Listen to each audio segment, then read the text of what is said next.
तो ये भ्रष्टाचार का नाम हो गया इस देश की राजनीति। हम कंटेम्प्ट ऑफ कोर्ट को बर्दाश्त नहीं कर सकता। ये देश अब और बहुत हो चुका। एमएलए और एमपी को कोई सस्पेंड नहीं कर सकता, सरकारी कर्मचारी, क्योंकि जनप्रतिनिधि हैं वो पार्लियामेंट में बकवास करते हैं तो सस्पेंड किए जा सकते हैं उस सेशन में। सोशल मीडिया, जो कि रियल मीडिया इस देश का, देश की आवाज़ है, उनके लोगों को ये हक दिलाने के लिए देश की जनता और बल्कि देश के वकील इसमें आप अग्रणी भूमिका हम निभाने वाले हैं। जो ये कह रहे हैं ना, संघ की सिफारिश के बगैर प्रोफेसर नहीं लगते, या जिन लोगों का हक भी बनता है रिजर्वेशन के तहत नॉट फाउंड सूटेबल लिख के जो हक लोगों का मारा जा रहा है, वो दैट इज़ रॉन्ग, वो गलत है।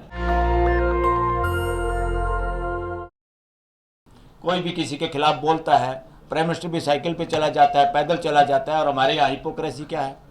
एक छुट भैया नगर निगम का भी पार्षद बन जाए, वही साल में 2 साल में क्या कर लेता है? तो ये भ्रष्टाचार का नाम हो गया इस देश की राजनीति। तो शासन नहीं, व्यवस्था। जहाँ भी व्यवस्था का मतलब है लोगों की भागीदारी और जवाबदेही, 100% ट्रांसपेरेंसी, वो जहाँ नहीं होता समझो वहाँ गड़बड़ है और आप लोग उस पर आवाज़ उठाइए। दूसरा, ये जो नौकर और मालिक वाला जो मामला है, यहाँ हिस्सेदार भागीदार हम सब। कोई नौकर और मालिक वाला जितना गहनता जमती है समाज में, उतना विद्रोह होता है। घर में भी हम नौकर मानसिकता से किसी सदस्य अपने परिवार के लोगों को नहीं रख सकते। अपने खुद जिनको हम नौकर मान रहे हैं उनसे भी उस तरह का व्यवहार करते हैं तो काम नहीं चलता, गड़बड़ होती है, रिएक्शन होती है, क्योंकि ऐसी व्यवस्था नेचर में नहीं है, इसलिए वो चल नहीं पाएंगी, चलती नहीं।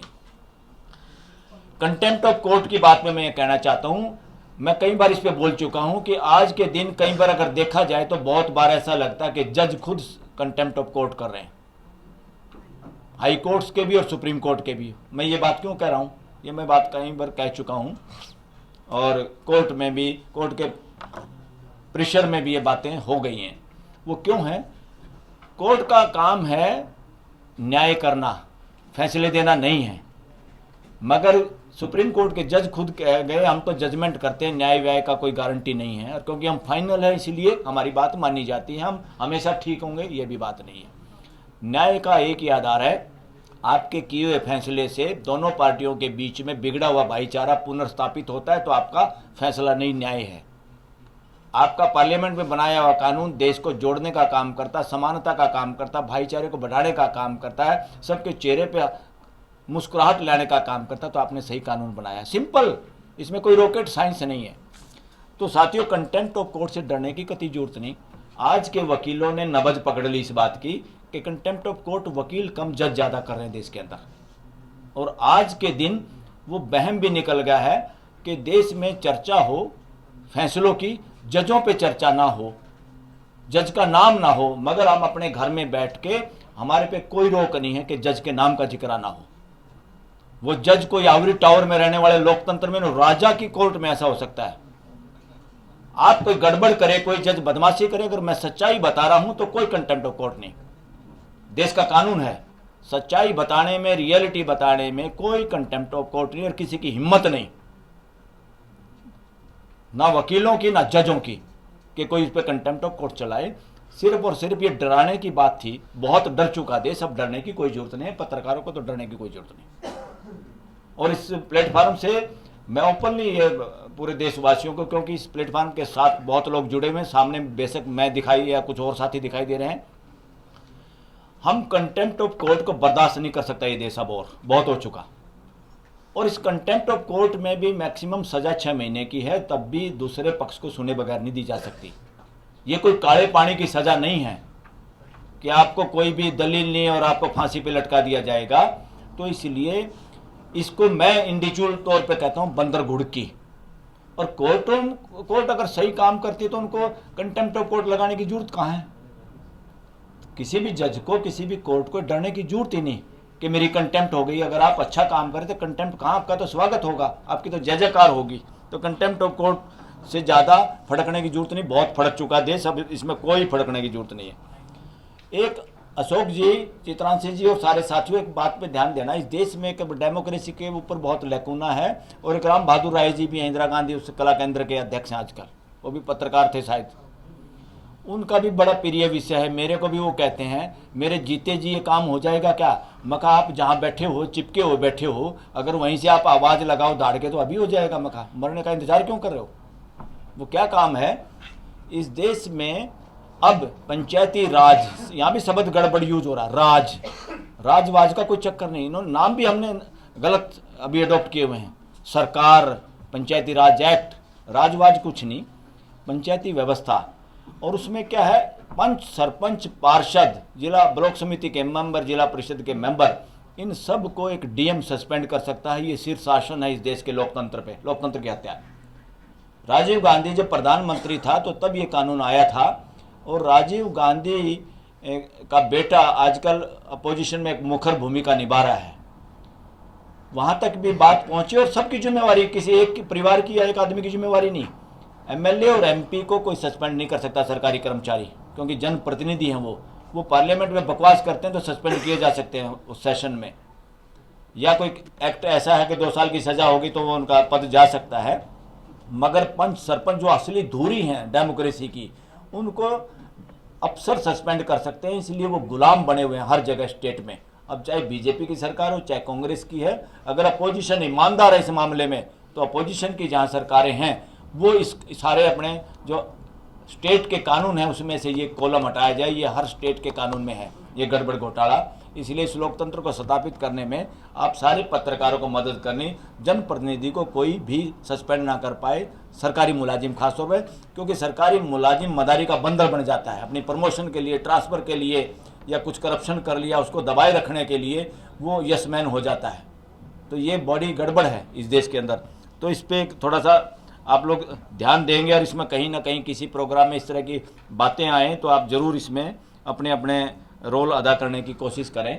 और जब भी नेक्स्ट प्रोग्राम में हम उन सारे वकीलों को भी बुलाएंगे, कुछ रिटायर्ड जज भी हैं जो इससे जुड़े हुए हैं, उन सबको बुलाएंगे। और देश के और सोशल मीडिया पे, आपके मीडिया पे जो लोग आप लोगों के प्रोग्राम में शिरकत करते हैं, उस तरह के सब लोग इसमें शामिल हों।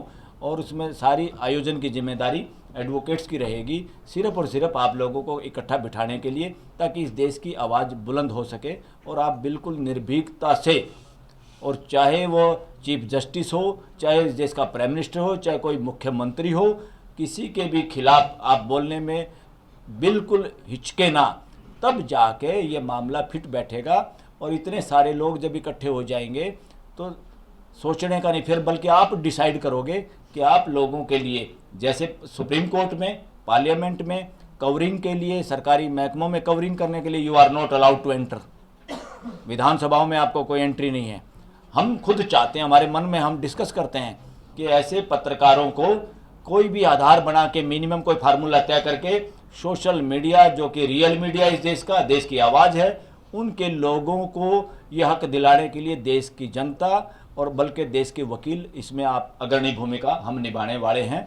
आप लोगों के लिए हम ये सोचते हैं, और ताकि आप लोगों को वो सब चीज़ें कवर करने का मौका मिले जो इस देश के अंदर हो रहा है, और जो आप लोगों की ड्यूटी है, क्योंकि देश आपसे प्यार करता है। कमिटमेंट है, इन लोगों को पता भी है, इन तक खबर भी है कि इस काम को, उसमें दूध का दूध और पानी का पानी करके, जो किसी भी तरह से भ्रष्टाचार अपॉइंटमेंट में है, या वो लोग भ्रष्टाचार से अपॉइंटेड लोग लगातार काम कर रहे हैं या प्रमोशन पा रहे हैं, या सारे के सारे तथ्य रखने के बावजूद भी उन पे कोई एक्शन नहीं लिया जा रहा, आप लोग कृपा करके इस एक्शन को चलवाइए और इसमें हिस्सेदारी और भागीदारी करिए।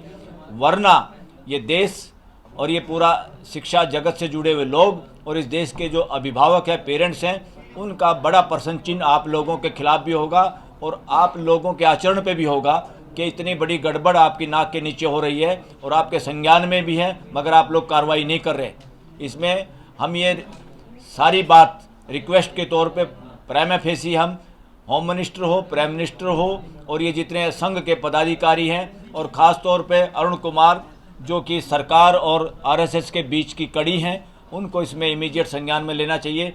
वरना इस चीज़ को फिर एज एन एडवोकेट भी और एज ए रिस्पॉन्सिबल सिटीजन भी हम बहुत सारे साथी इस चीज़ को प्रेस के सामने सबूतों के साथ रखने पे मजबूर होंगे, और कोर्ट के सामने पीआईएल के रूप में भी फिर ये मामला आएगा।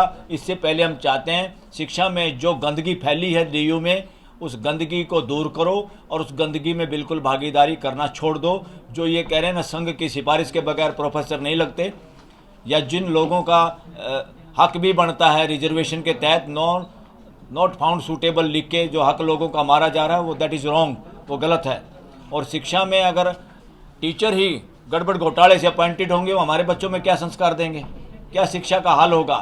तो हम आरएसएस से, बीजेपी से और सरकार में जो बैठे हुए जिम्मेदार पदों पे लोग बैठे, इस मामले की जांच करा के इमीडिएटली, जांच तो कराने की जरूरत नहीं, उसमें तो सब कुछ प्राइमा फेसी ठीक है, मगर फिर भी उचित कार्रवाई करके इमीडिएट ऐसे किसी भी शख्स को उसके पद से हटाया जाए, ताकि शिक्षा की मोरालिटी बच सके और समाज का विश्वास एजुकेशन सिस्टम पे और जो आज व्यवस्था में जो लोग बैठे हैं उन पे भी कुछ ना कुछ विश्वास भरोसा बना रहे।